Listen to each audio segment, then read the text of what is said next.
Que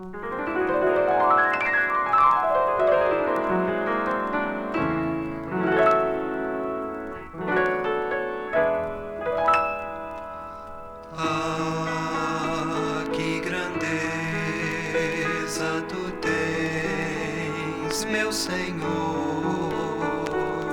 céus e estrelas, tu és Criador, nuvens e o sempre belo luar.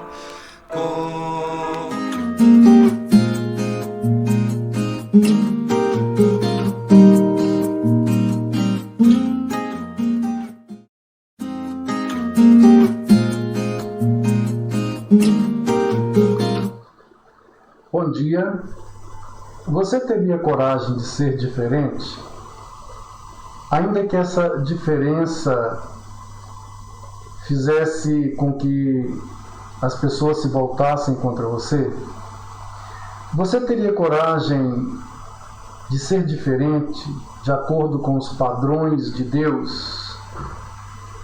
O estudo desta manhã, deste dia, visa aprofundar este assunto na Bíblia Sagrada, na Palavra de Deus. Transformai-vos pela renovação da vossa mente, é o que Paulo fala lá em Romanos capítulo 12, versículo 2, quando ele escreve que nós devemos nos transformar pela renovação da mente, para que nós experimentemos qual seja a vontade de Deus para as nossas vidas. O interessante é que a renovação da mente, ela nos traz uma transformação.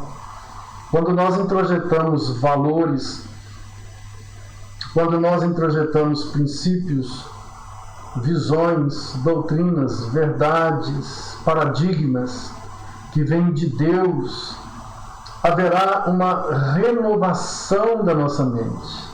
Nós teremos uma mente diferente das demais. E essa renovação gera uma transformação.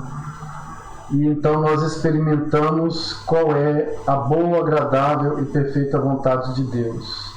Note que o texto não diz que nós vamos conhecer a vontade de Deus, não é isso, é experimentar. Conhecer é uma coisa, experimentar é bem diferente. Seja bem-vindo ao nosso estudo nessa manhã. Nós estamos numa live interativa. Eu quero convidar a todos para participarem, dando suas opiniões, citando, falando, dando feedback, retornos. Realmente eu quero que haja uma sinergia agora entre nós, que possamos nos interagir em derredor desse tema. E vamos lá. A pergunta é essa, né? Você tem coragem de ser diferente, ainda que todos estejam indo numa direção, mas você tem coragem de ser diferente se Deus disser para sair daquela direção, daquele caminhar, daquela orientação, daquela ideologia, daquela forma de ver, daquela cosmovisão, daquela prática, comportamento e até mesmo crença? Você teria coragem de ser diferente? Para sermos ou sofrermos transformações que venham de Deus, é necessário entender quem nós somos. E aqui é importante frisar que há várias linhas antropológicas, filosóficas, teológicas, que apresentam o homem como sendo neutro e que dizem que o homem não é bom e nem mal, ele é um produto do meio. E até mesmo as linhas behavioristas, elas ensinam tais coisas, ou as escolas humanistas, elas ensinam tais coisas, ou tal conceito a respeito da humanidade, da natureza humana. Há outras linhas que dizem que o homem, ele é bom, ele não é neutro, ele não é mau, ele é bom, ele nasce bom, mas o meio o corrompe. Entretanto, do ponto de vista da Bíblia e da mente de Deus e do que Deus revela nas Sagradas Escrituras, tanto do Gênesis, passando por todo o Antigo Testamento até o Apocalipse, o homem sempre ele é visto como portador de uma natureza má.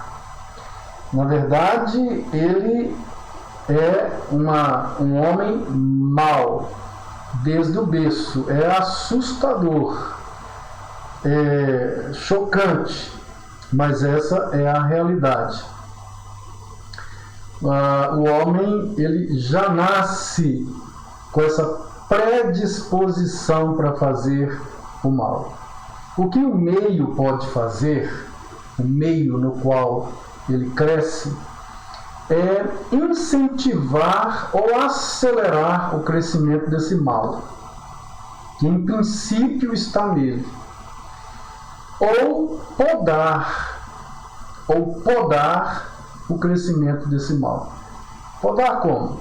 Podar através da educação, através da religião, através da família, das convenções, das leis, das punições, etc, etc, etc. Mas o homem, ele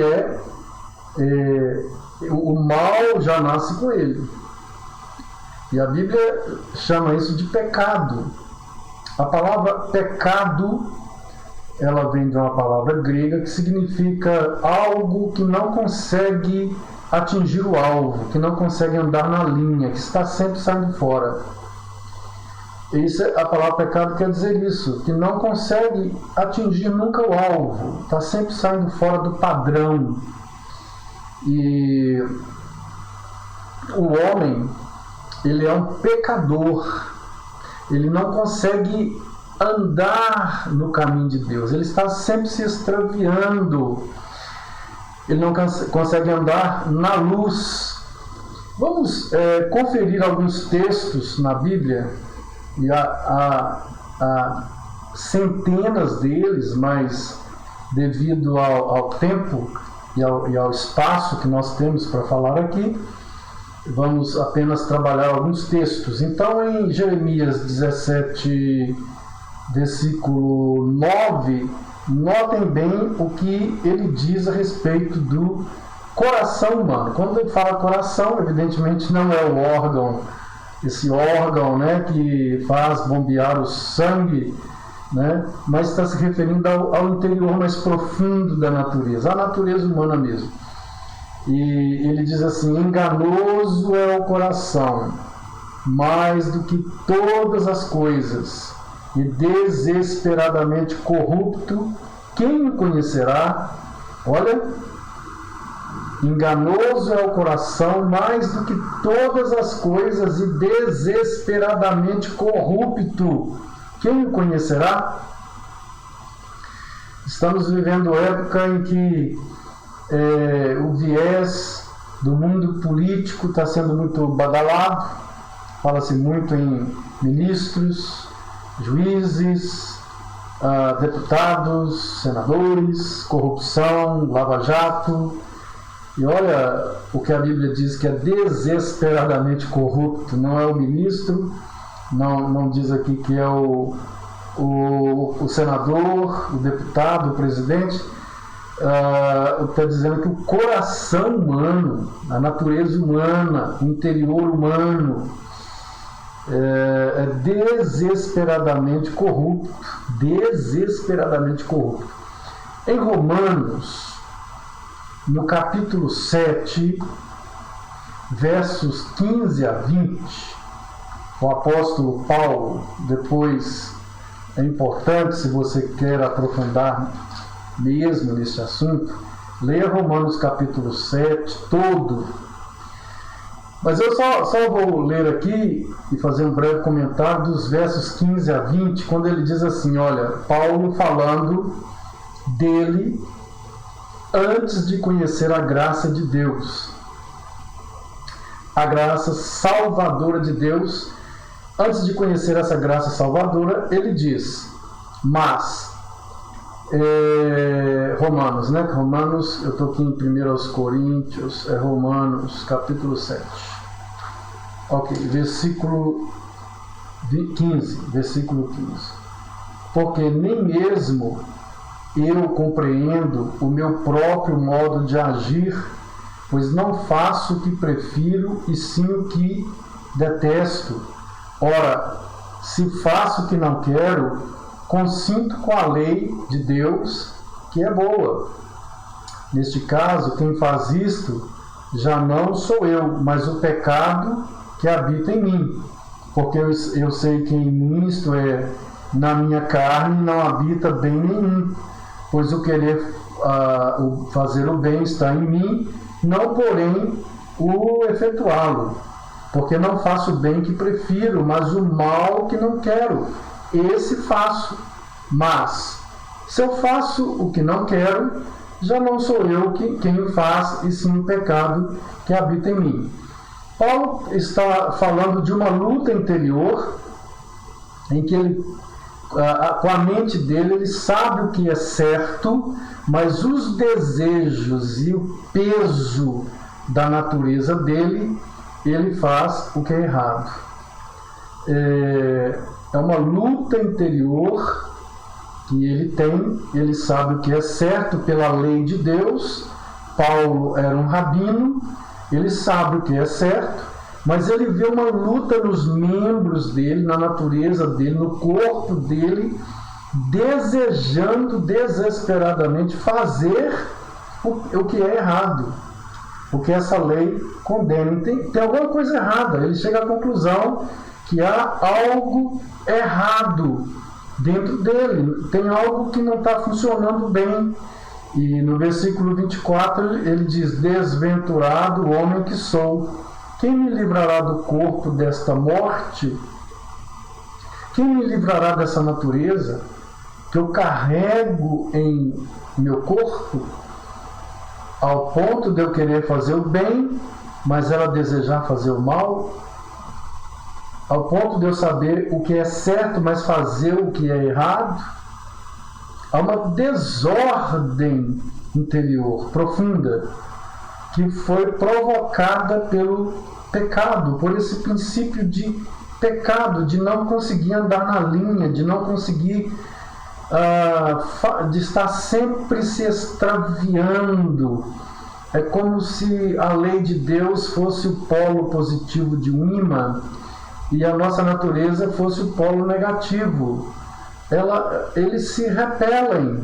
É mais ou menos isso que Paulo está falando. E lá em Efésios, aliás, em Gálatas, capítulo 5, versículo 19, o mesmo apóstolo, se você tem uma Bíblia aí, abra em Gálatas 5,19, acompanhe aí com a gente, dê a sua opinião, participe, escreva aí no chat.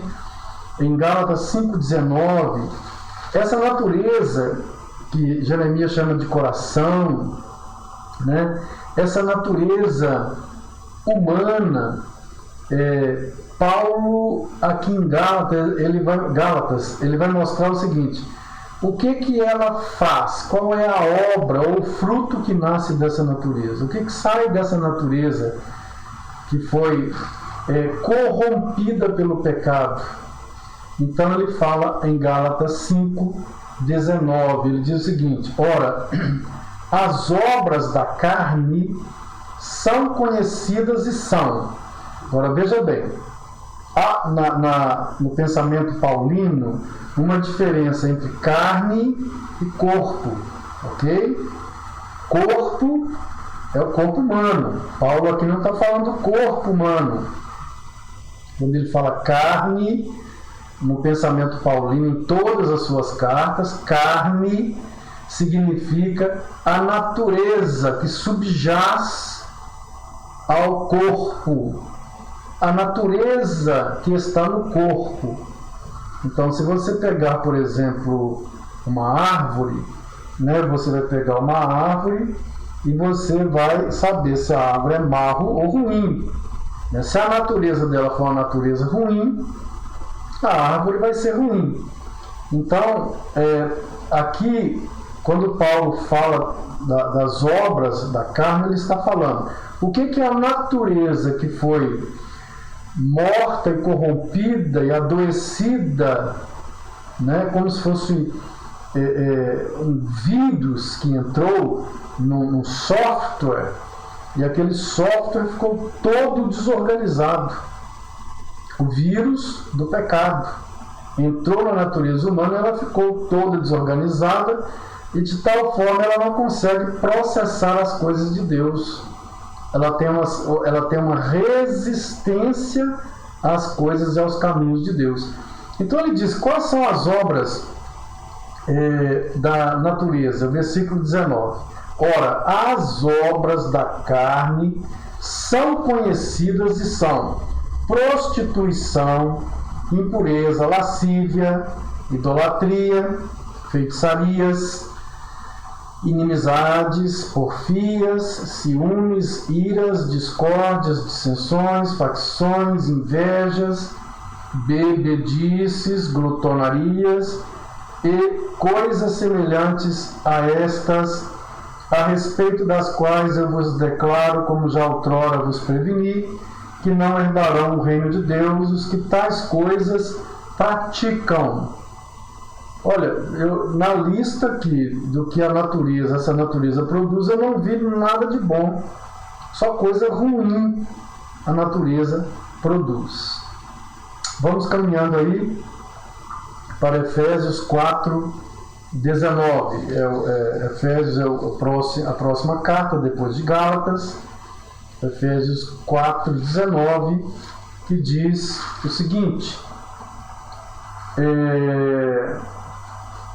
E é importante até que se leia, né, do 17 ao 19, para entender melhor, porque diz assim, olha, isto, portanto, digo no Senhor, e no Senhor testifico, que não mais andeis, como também andam os gentios, na vaidade dos seus próprios pensamentos, obscurecidos de entendimento, alheios à vida de Deus, por causa da ignorância em que vivem, pela dureza do seu coração, os quais, tendo se tornado insensíveis, se entregaram à dissolução, para com avidez cometerem toda sorte de impureza.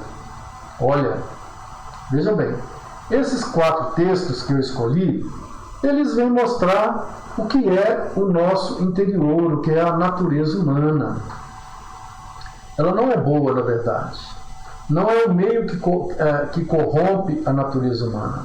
Ela é má. Desde o nascimento, essa natureza está em nós. É claro que ela pode se desenvolver, como também ela pode ser podada, né?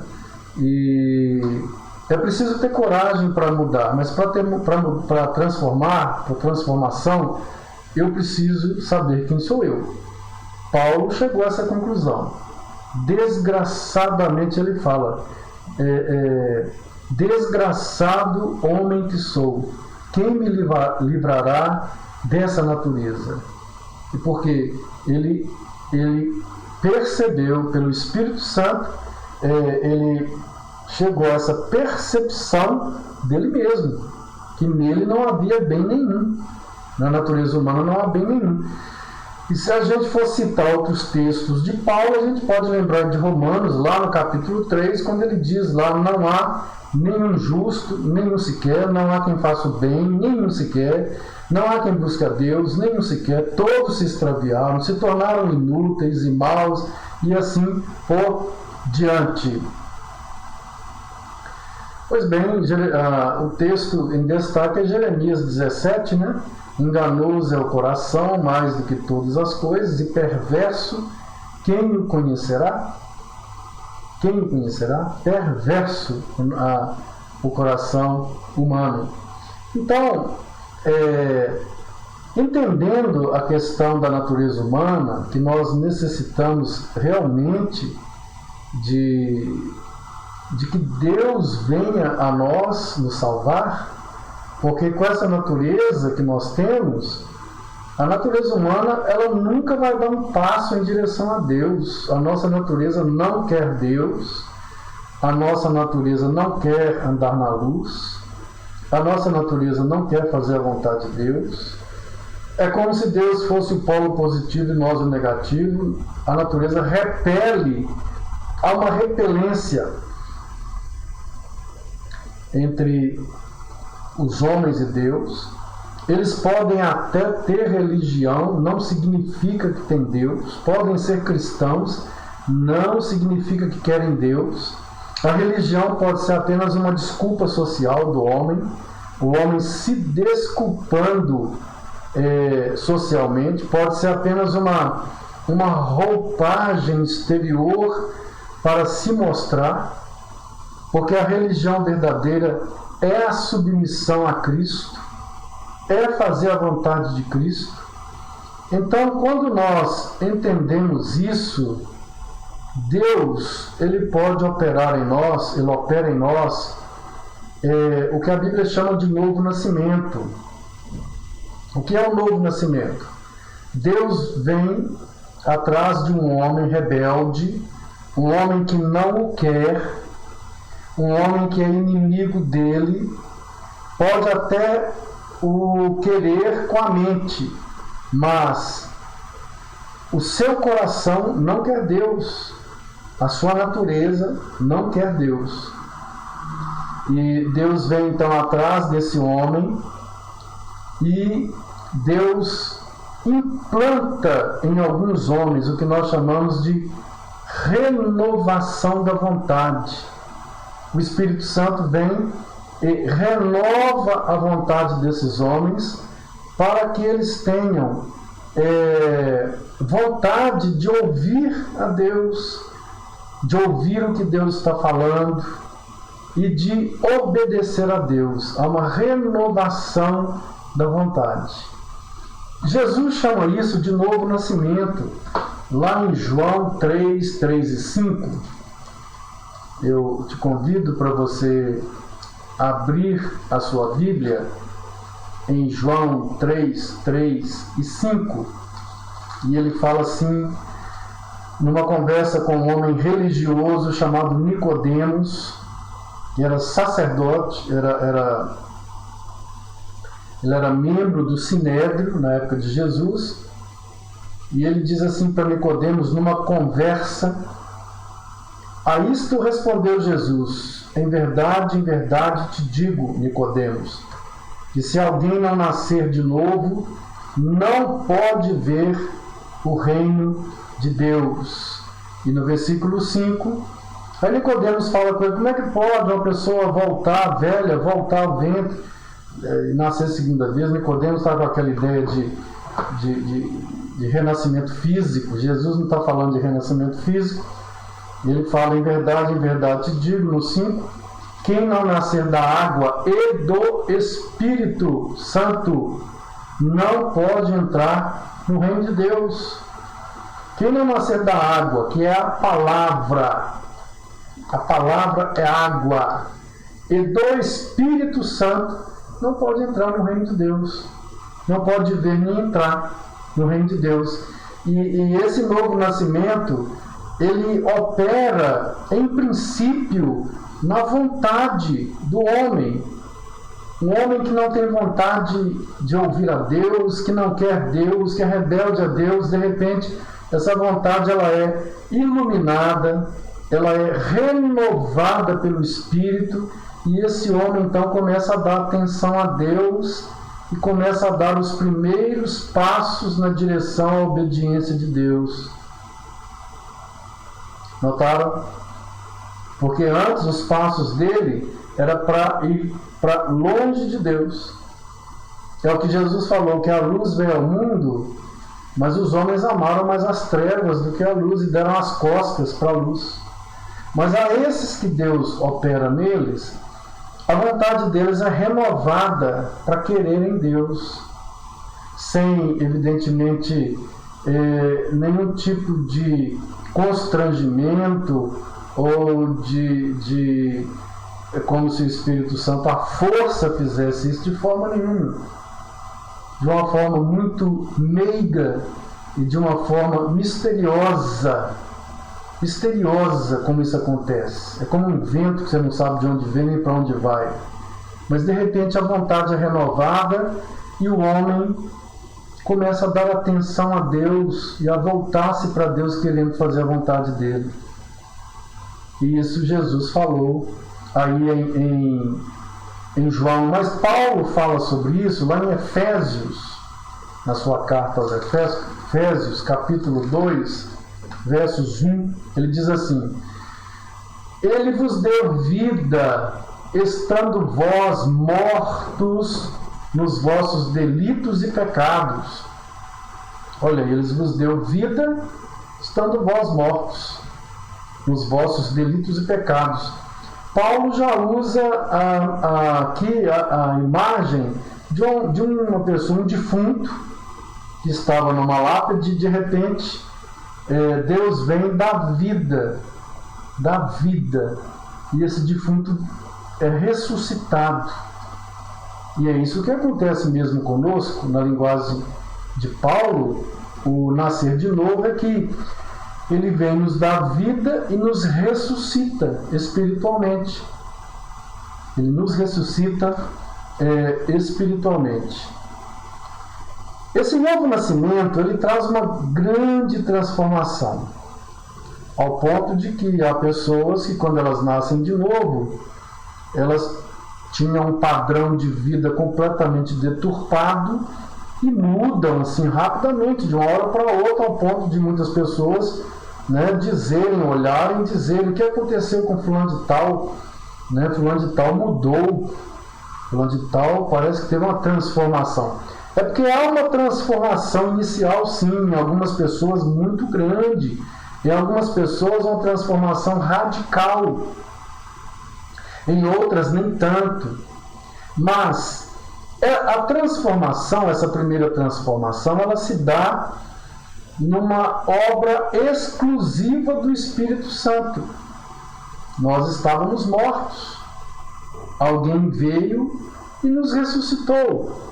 Nós não tivemos nenhuma participação nesse processo aí do novo nascimento. Mas do novo nascimento para frente, há um processo de transformação que nesse aí nós somos chamados para contribuir. De que forma?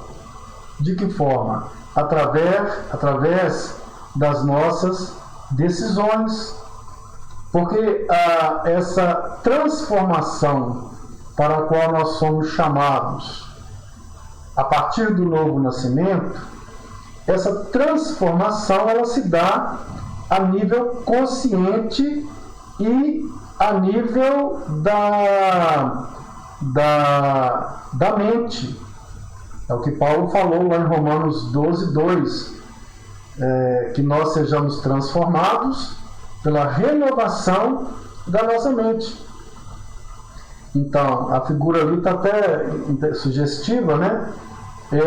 A palavra de Deus, os seus valores, os seus princípios, os seus ensinamentos, a sua moral, a sua ética, a sua cosmovisão, a sua doutrina, tudo isso precisa entrar em nossa mente e mudar os conceitos que nós tínhamos antigamente.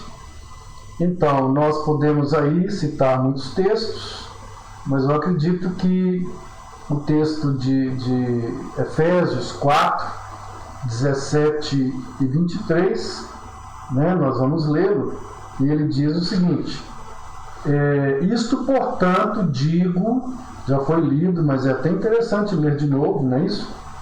Se você está com a sua Bíblia aberta aí, abra no texto e acompanhe. Efésios 4, 17.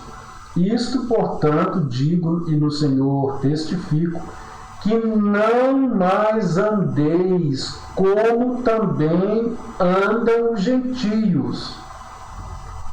Paulo está falando, olha, depois que vocês nasceram de novo, agora o Espírito transformou ou implantou um princípio de renovação da vontade para vocês quererem obedecer a Deus.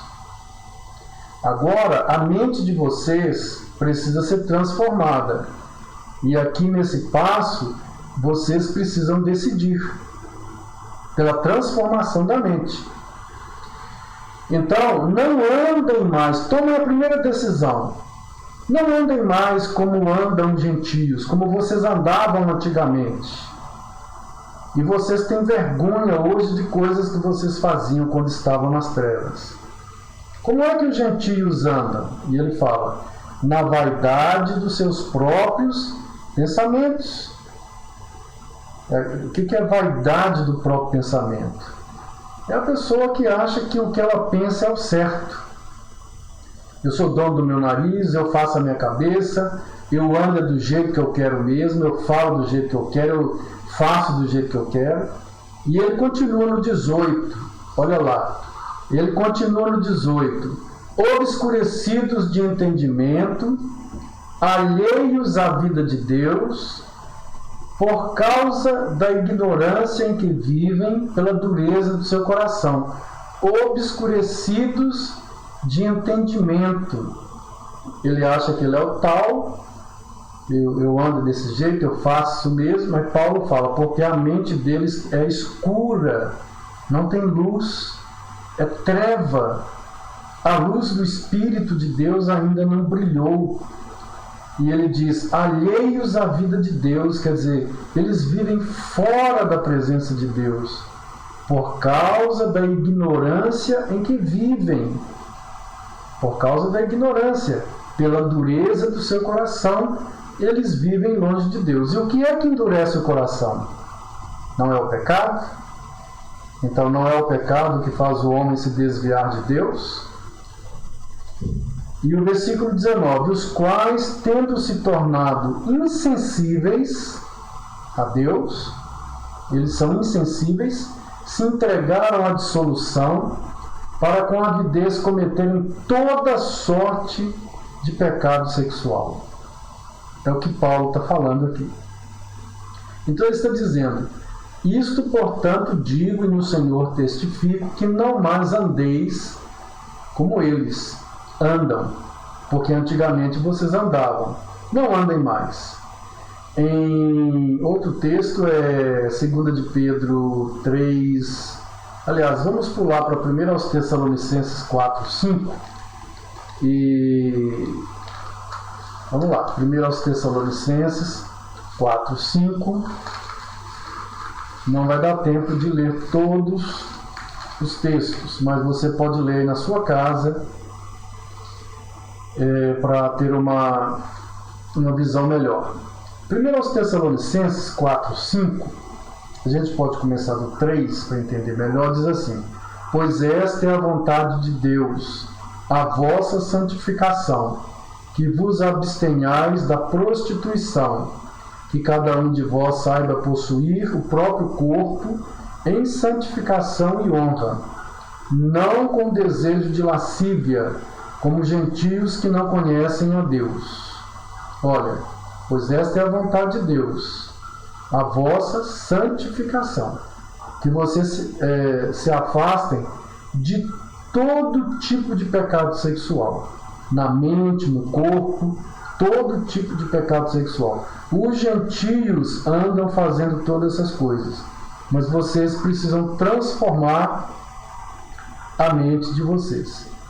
E por último, é o texto que já foi lido lá em Romanos 12, versículo 2, em que Paulo nos fala, e não vos conformeis com este século. Olha, século, né? Com a cultura desse tempo, com o comportamento, com a conduta, não vos conformeis, mas transformai-vos pela renovação da vossa mente. O desafio é não conformar, mas transformar pela renovação da mente, para que experimenteis qual seja a boa, agradável e perfeita vontade de Deus. Conformar Paulo está falando que nós não devemos nos conformar com este século. Conformar é acomodar, é ter a mesma forma, é aceitar, é reproduzir, é ser igual. Isso é acomodar. Já transformar é sair fora, é ir além, é deixar a forma, é sair de uma determinada forma. E nós temos alguns textos na Bíblia que falam, lá em Isaías 52:11, por exemplo, que nós devemos cair fora, pular fora.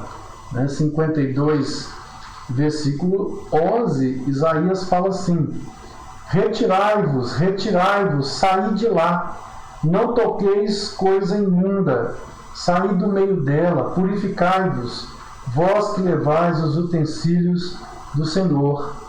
E lá em Jeremias 50, versículo 8, Jeremias também fala a mesma coisa sobre sair fora de um determinado comportamento ou lugar que desagrada a Deus.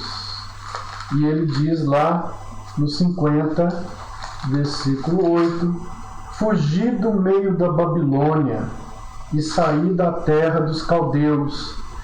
E sede como até aqui, Então, fugi do meio da Babilônia e saí da terra dos caldeus. Babilônia na Bíblia significa mundanismo, mundanismo, uma cultura desalienada de Deus, um comportamento pecaminoso. Sai desse estilo de vida, foge disso, é o que Deus está nos dizendo em sua palavra. Então, transformar é sair disso, Já conformar é ter o mesmo padrão. E Paulo fala, que nós não devemos nos conformar com este mundo, mas devemos nos transformar, ir além dele, sair fora dele, pela renovação da nossa mente. Eu vou chegando ao final desse estudo dizendo o seguinte: lá no Antigo Testamento, quando Deus tirou o povo do Egito, Deus deu leis através de Moisés para entregar aquele povo, e essas leis consistiam de orientações cerimoniais, leis morais e leis para a questão como Estado, ou leis para penais, códigos penais. E então Deus, foram leis rigorosas, foi um regime rigoroso porque era necessário. No mundo antigo, pagão, gentílico, eram muito comuns essas coisas: culto a demônios, ocultismo, a desonra aos pais, adultério, prostituição, incesto, pederastia, orgia, zoofilia, enfim, e várias outras coisas.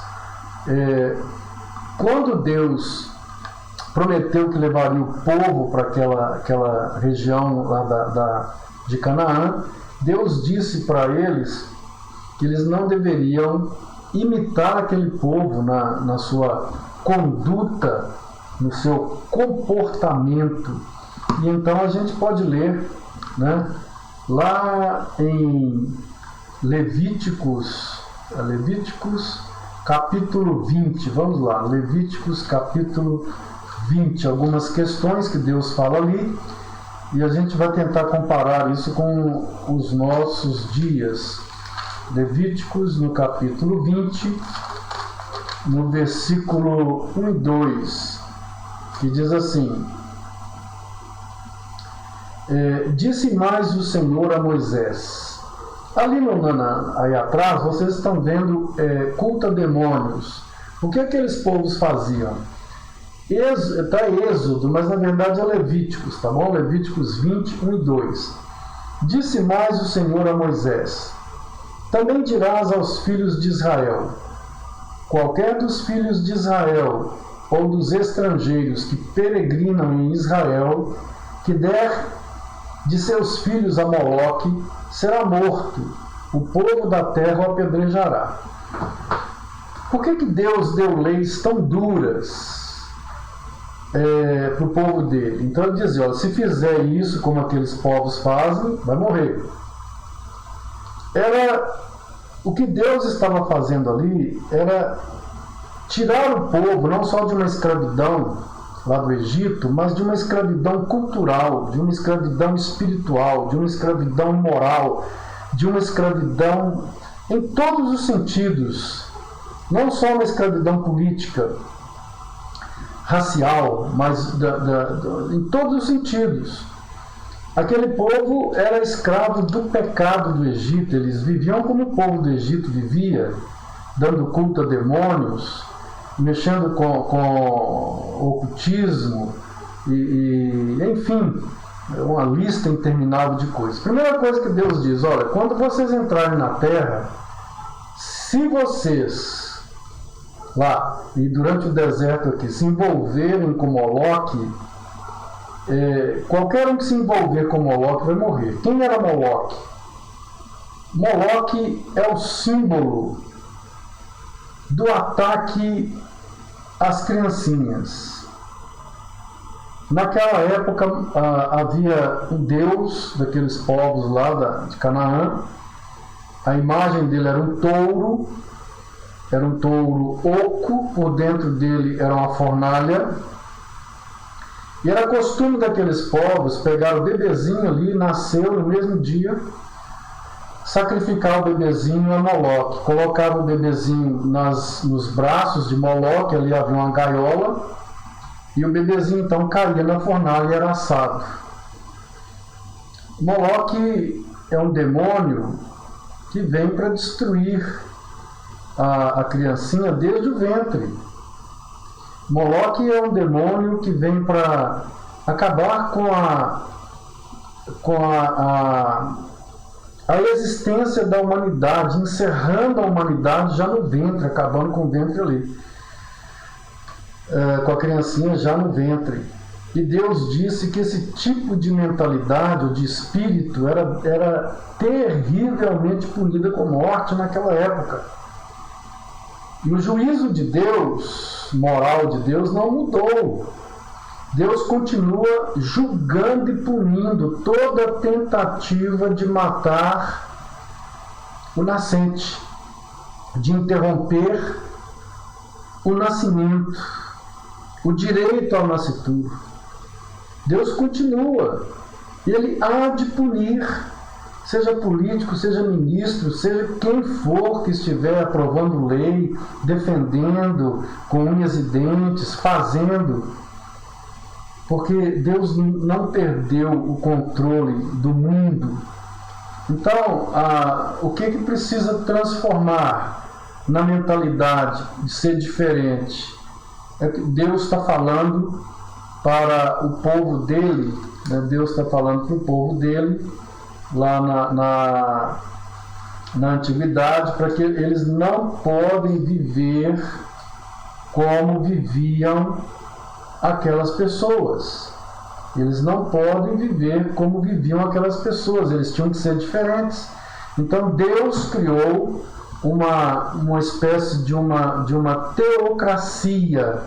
Primeiro, que cria só um Deus, que obedecia a Deus, que tinha alto padrão moral, alto padrão espiritual, alto padrão estético, no meio de um mundo da época lá que estava envolto e mergulhado nas sombras mais terríveis e densas da imoralidade, do assassinato, do incesto, do adultério, da prostituição, da zoofilia, da orgia, e enfim, o povo dele teria que ser diferente. É claro que naquele tempo Deus agiu com dureza E a gente precisa respeitar as mentalidades das épocas, né? Uma outra coisa que Deus também fala com eles, que eles não podem, que eles têm que ser diferentes, tanto naquela época como para a nossa. Está no versículo 6, que diz assim,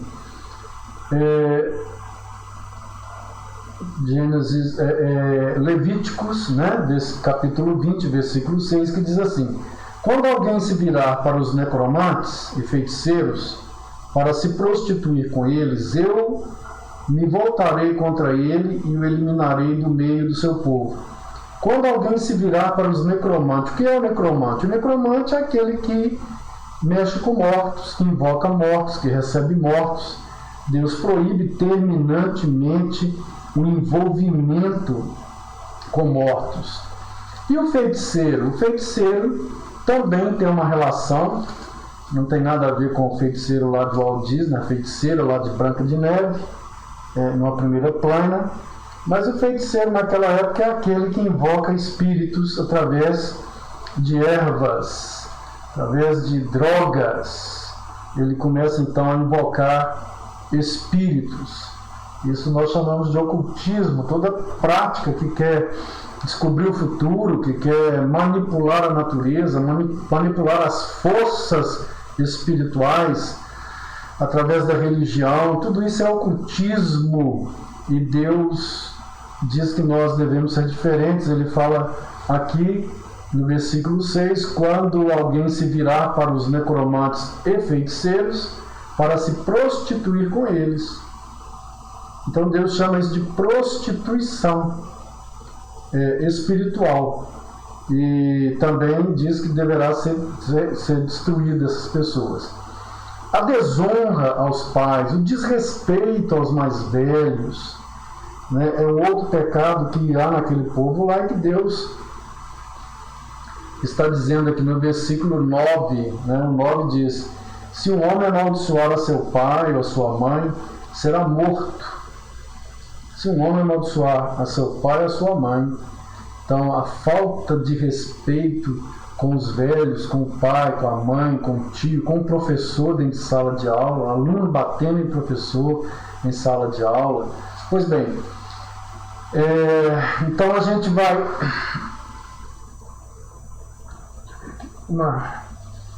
gente vai percebendo aqui algumas práticas daqueles povos que Deus está chamando a atenção nesse novo mundo que Ele está criando ali com Moisés, né, naquela época.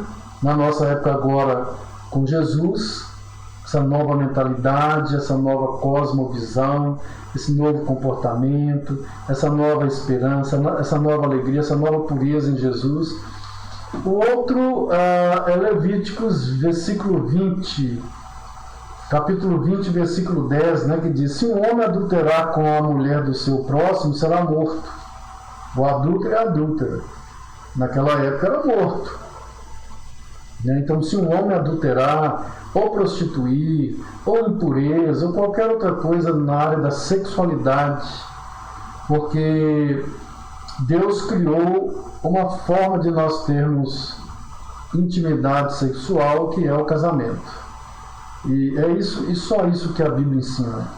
Fora disso é adultério, é prostituição, é libidinagem, é impureza, e Deus quer que nós sejamos diferentes nessa área também. O incesto também é uma prática daqueles povos comum, pai ter relação com filho, com neto, filho com mãe, com irmã, irmão com irmã, e etc, etc. E aqui há vários versículos condenando o incesto, a começar do 11º, que diz: o homem que se deitar com a mulher de seu pai terá descoberto a nudez de seu pai, ambos serão mortos. Se o homem se deitar com a nora, ambos serão mortos. Se também um homem se deitar com outro homem, como se fosse mulher, isso aqui já seria a pederastria, né?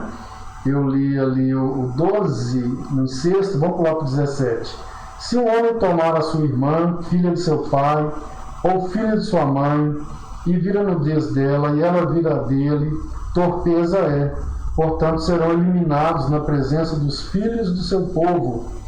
E o 19, que diz: também a nudez da irmã de tua mãe ou da irmã de teu pai não descobrirás, porquanto descobriu a nudez da sua parenta, sobre si levarão a sua iniquidade. O 20 diz: também se um homem se deitar com a sua tia, descobriu a nudez de seu tio, seu pecado sobre si levarão, morrerão sem filhos. E o 21, se um homem tomar a mulher de seu irmão, imundícia é, descobriu a nudez de seu irmão, ficarão sem filhos. E voltando agora na pederastia, que é o versículo 13, que é proibida por Deus em toda a Bíblia, esse desvio sexual. Se também um homem se deitar com outro homem, como se fosse mulher, ambos praticaram coisa abominável, serão mortos. O seu sangue cairá sobre eles. Naquela época da lei de Moisés, esse é visto como um pecado, com punição de morte, como os outros aqui também.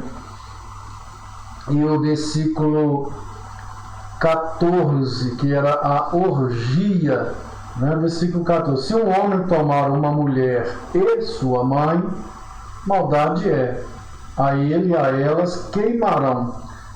É aquela coisa, o homem para a cama com a mãe dele e com uma outra mulher, né? Isso já é uma orgia sexual. Isso era comum naqueles povos. Era todo dia. Todo dia. Aqueles povos estavam imersos em profundas trevas. Que Deus está dizendo para eles: eu estou construindo uma proposta nova.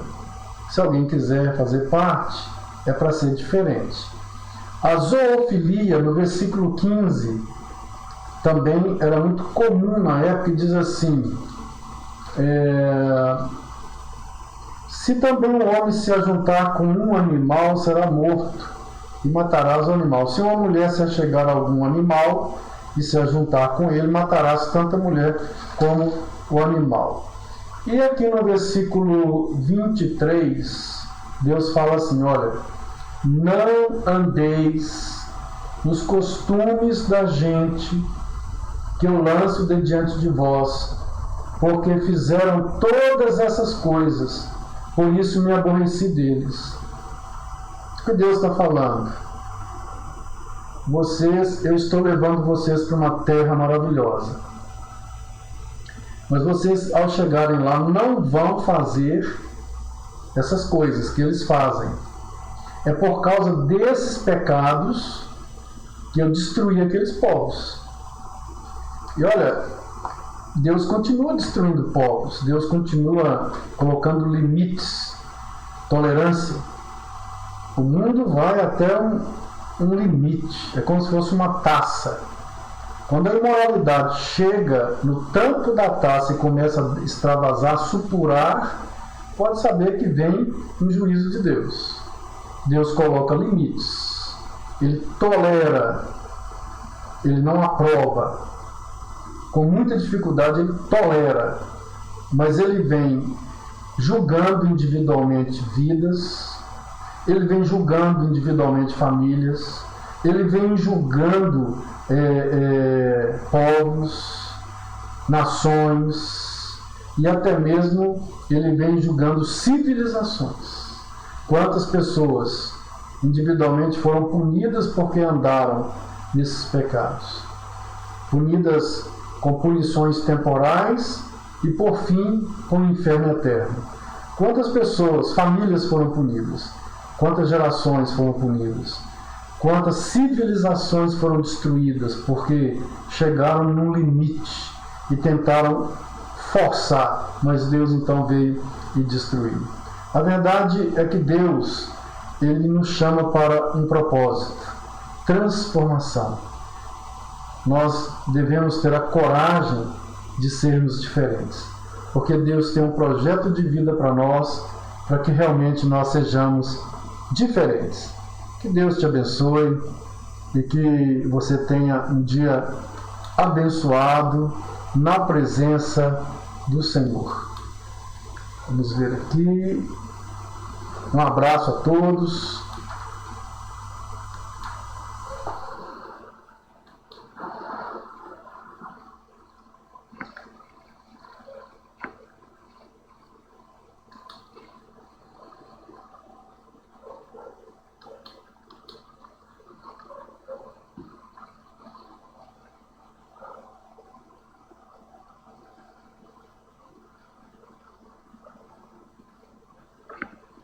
Deus.